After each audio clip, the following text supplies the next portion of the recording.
वक्त सबका बदलता है। नारायण गुप्ता एक किसान था। खेतों में काम करने से उसकी किस्मत नहीं चमकने से पैदा होकर बड़ा हुआ। उसी गांव में रोज के लगने वाले सामानों का किराना दुकान का व्यापार करके शादी करके दो लड़कों को भी पैदा करता है। अभी वो लड़के बड़े हो गए थे।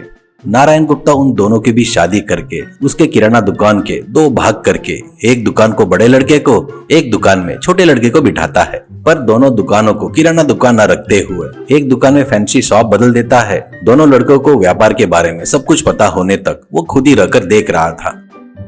बड़े लड़के का नाम गोपाल कृष्णा और दूसरे लड़के का नाम मारुति था। दोनों भाई को जिम जाकर एक्सरसाइज करके बॉडी बनाने का शौक था। वो दोनों एक ही नहीं, वो बहुत अच्छे कलाकार भी थे। श्री राम नवमी को देवी के नवरात्रि में उस गांव के बीच में मंडप डालकर तरह तरह के भजन स्पर्धा, भरतनाट्यम, नाटक के प्रदर्शन करते थे उत्साह कमेटी वाले। उसमें कृष्णा अंजनेय के नाटक में गोपाल कृष्णा बनकर और मारुति हनुमान बनकर नाटक करते हुए बहुत सारे प्राइज जीतते हैं। उनका शरीर बढ़िया तगड़ा रहने से, अच्छा रहने से उनकी गांव में सभी लोग तारीफ करते थे। वो गांव शहर से कम 15 किलोमीटर दूर रहने से, वहां पर होलसेल की कोई भी दुकान नहीं रहने से नारायण गुप्ता हर 3 महीने में एक बार जंगल पार करके शहर जाकर वहां से दुकान में लगने वाला पूरा सामान लाकर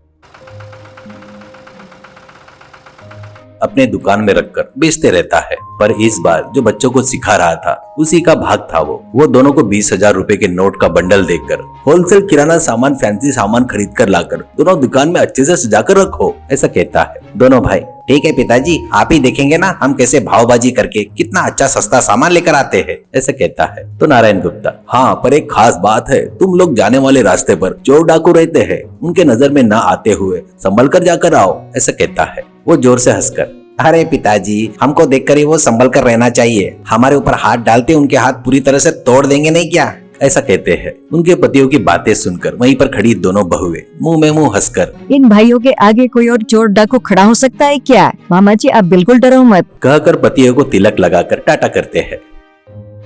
अब दोनों भाई बाइक के ऊपर शहर जाते हुए रास्ते में पड़ने वाले जंगल से जा रहे थे। 4 चोर आकर बाइक के आड़े खड़े हो जाते हैं।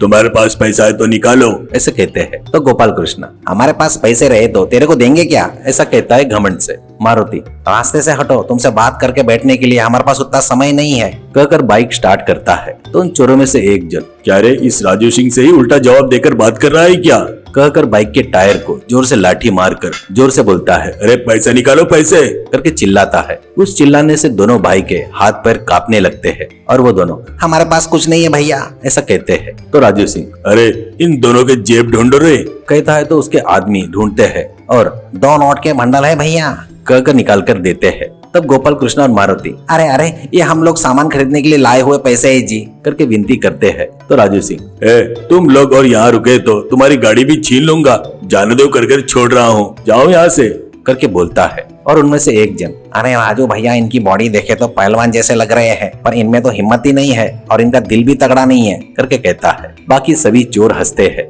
दोनों भाई राजू सिंह के हाथ जोड़कर नमस्कार करते हुए बाइक से चले गए।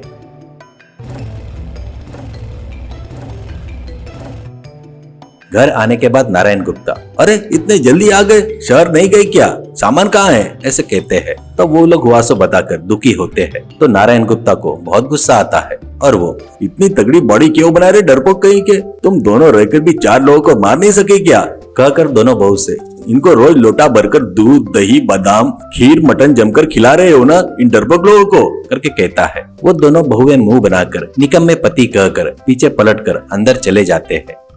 इससे गोपाल कृष्णा और मारुति के सर काट दिए जैसा हो जाता है। ताव में आकर गोपाल कृष्णा, चल रहे अभी अभी जाकर उस राजू सिंह को जमकर धोकर अपना पैसा वापस लेकर आएंगे, ऐसा कहता है। तो नारायण गुप्ता, थोड़ा गुस्सा कम करो रे, फिर से गए तो वही होगा, मार खाकर आओगे, ताकत का नहीं दिमाग का उपयोग करो, करके उनको कुछ बताता है। दोनों भाई बाइक लेकर रास्ते में नाटक के मेकअप करने वाले मेकअप मैन के पास जाकर चोरों का मेकअप करके फिर से जंगल की तरफ जाते हैं। वो लोग जा रहे थे। जंगल में राजू सिंह अकेला पेड़ के नीचे दिखता है। ये लोग बाइक दूर ही रोककर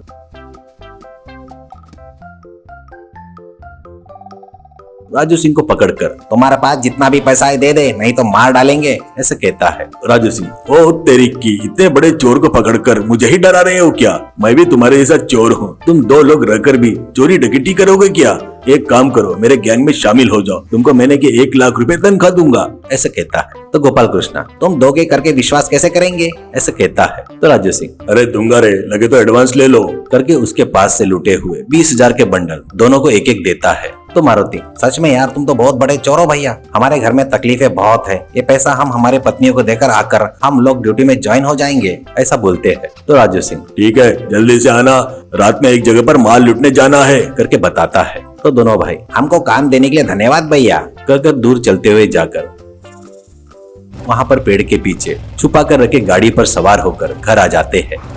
ये देखकर पिताजी बच्चों के दिमाग की तारीफ करते हैं और पत्नियां हमारे पति सोना है सोना करके कहती है।